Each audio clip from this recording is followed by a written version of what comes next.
One of the biggest keys to using an overlock machine is understanding the tension dials. These dials control whether the stitch you use is a balanced stitch or an unbalanced one, or whether it's the stitch you need for the application at hand. Getting comfortable with the tension dials is a giant step in learning to sew with an overlock machine. You might want to use the sample stitches you learn as we go along to start a reference notebook.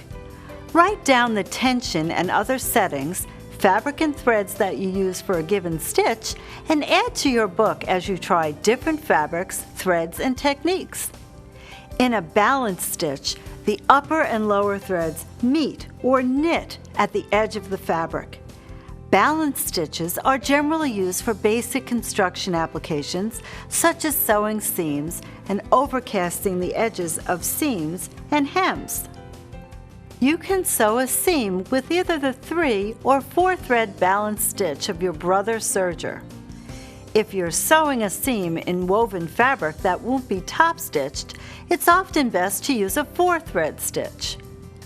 The 4 thread balanced stitch produces a durable yet flexible seam. It uses both needles and both loopers. The 4 thread stitch is appropriate for sewing seams in both woven and knit fabrics. Let's sew a conventional seam that will be on the inside of our project. Thread both needles and loopers with sewing or serger thread. For medium weight fabric, set all 4 tension dials to 4. If the stitch is unbalanced, adjust the tension in one needle, then the other if needed. Then stitch. When sewing seams with an overlock machine, always let the knives trim some of the fabric. That way, you'll have neater edges and even stitches. You can stitch your seams in the conventional manner with right sides together, or place wrong sides together to create exposed seams. Use standard thread or decorative thread for exposed seams. Top stitch the seams to one side if you want them to lay flat. Use the balanced 4 thread stitch to stitch ribbing to your projects. Increase your stitch length and stitch with the ribbing on top. This allows the feed dogs to help ease the base fabric to the ribbing.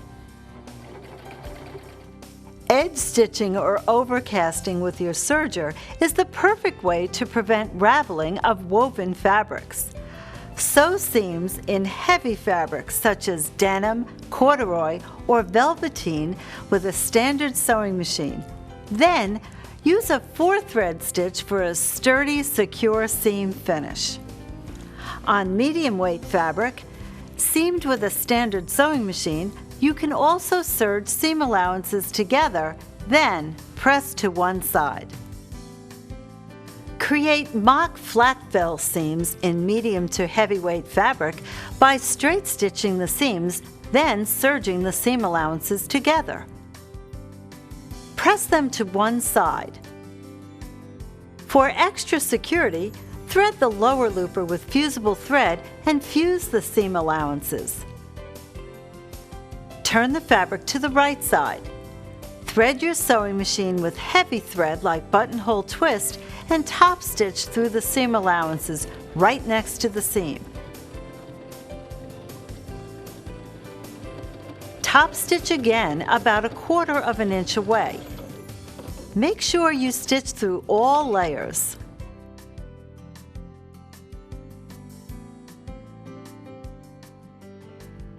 Shoulder and pocket seams will sometimes sag or stretch if not reinforced or stabilized. This is especially true when sewing knits. To prevent stretching, add twill tape to reinforce seams while stitching them. Thread your brother's serger with sewing or serger thread. Choose normal tension settings. Place the twill tape on the seam line before stitching. You can use a dab of glue stick to keep it in place. Be sure that the strip is caught in the seam as you serge.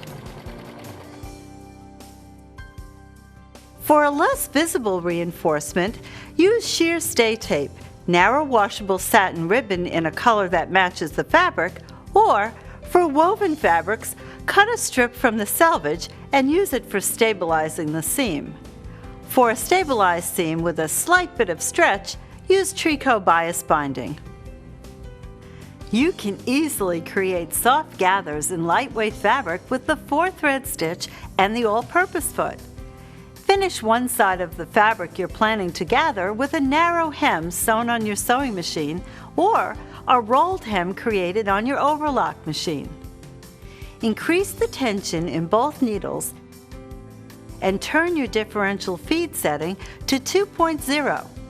Set the stitch length to 4.0 and the width to 5.0. Serge the unfinished edge of the fabric, creating the ruffle. Then, add it to your project. Making pouches to fill with cosmetics, crayons, toys, paintbrushes, or anything you know the recipient will love creates a gift to be cherished. Personalizing the bag before stitching will give it that really special touch. Use a balanced 4-thread stitch to insert the zipper. Place the zipper on the fabric right sides together. Stitch through the zipper and the fabric, being careful of the zipper teeth. Stitch the seams with a conventional sewing machine and serge the seam edges. A balanced 3-thread seam has more stretch than a 4-thread seam, making it ideal for knits. Use the left needle for a wider stitch and the right needle for a narrow stitch. The weight of the fabric and the thread you're using in the loopers will dictate which to use. Set all tension dials to 4 and adjust the differential feed to between 0 and 2. Stitch length should be between 3 and 4, and the knife width should be between 4 and 5. For areas of your project that may receive extra stress, straight stitch along the needle line of the 3-thread stitch for a more secure seam. 3-thread stitches sewn with decorative thread are perfect for stitching exposed seams in sewing projects. Exposed seams become a part of your project's design, so tension and stitches should be perfect. Remember that decorative threads are often heavier and require tension adjustments. Heavier threads also need a longer stitch length. Always do test stitching with the project fabric, needles, and thread to perfect your tension settings before sewing the project. Securing seam ends is especially important when seams are exposed. Even when a seam is crossed by another seam, you may want to straight stitch along the stitching lines for a few inches with a standard sewing machine. If a seam will not be crossed by another seam, liquid seam sealant such as Fray Check or No Fray is the most aesthetically pleasing choice for securing the exposed seam. A balanced 3-thread stitch with a medium length is a perfect choice for sewing lingerie. By removing the stitch finger, you can achieve a very narrow seam. Remove the left needle and the removable stitch finger. Tension settings should start at 4, and differential feed settings should be in the normal range. Experiment with the upper and lower looper tensions to get just the right seams.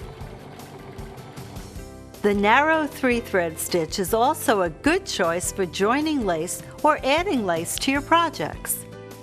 Stitch length should be between 2.5 and 3.5. Start with the tension settings at 4. With the left needle and the stitch finger removed, do a test stitch and adjust the tensions and differential feed if necessary. Soon you'll be easily adding lace to handkerchiefs, lingerie, and any number of other types of projects. A balanced 3-thread stitch is a perfect lightweight edge finish for light and medium weight fabrics. Straight stitch seams with a conventional machine and finish each seam edge with a 3-thread stitch. Or serge the seam allowances together and press to one side. When sewing seams and knits with a conventional machine, serge the seam edges first, then straight stitch the seam. You can press the seams open. Leave the seams like this or top stitch each side, an especially good procedure for interlock knits. Or press the seams to one side and top stitch with a single or double needle. Use decorative thread and edge stitch around double-faced polyester fleece, terry cloth, or other fabrics to create fast edge finishes and add embellishment at the same time. Thread both loopers with heavy thread like pearl crown rayon and use regular thread, buttonhole twist, or any appropriate thread in the left needle. Increase your stitch length and loosen the looper tensions. Don't forget to do a test stitching to get your tensions just right. Add an embroidery motif or monogram to your finished project to really make it one of a kind. All of your hems can look more professional when you use your Brother overlock machine to stitch them. For woven fabrics, finish hem edges with a 3 or 4 thread balanced stitch. The weight of your fabric will dictate which one to choose. Then, turn up your hem and stitch with the blind hem stitch on your conventional machine.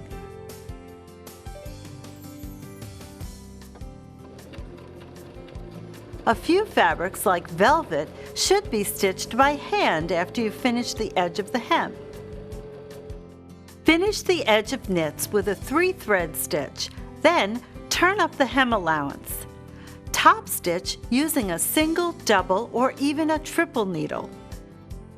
You can also use the multi-purpose foot to finish the edge and blind stitch the hem of both knits and wovens in one step with an unbalanced stitch. Replace the all-purpose foot with the multi-purpose foot. Remove the right needle.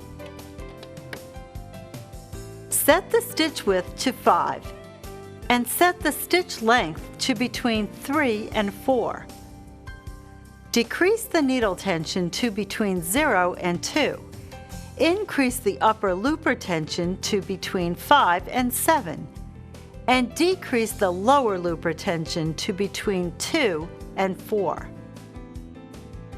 Place your fabric wrong side up with the hem facing away from you. Fold up the desired hem allowance, then fold the fabric back with about 1/4 inch of the hem edge exposed. Press the fold.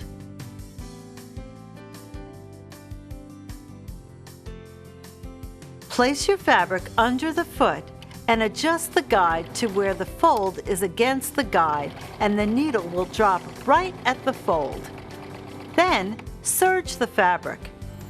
You'll need to do a test stitching as the guide placement depends on the fabric you're stitching. When you're finished, turn the fabric to find a tiny row of ladder stitching. The stitches will be more noticeable on thin knits and almost invisible on heavier knits. Be sure to use a smaller needle on lightweight fabric.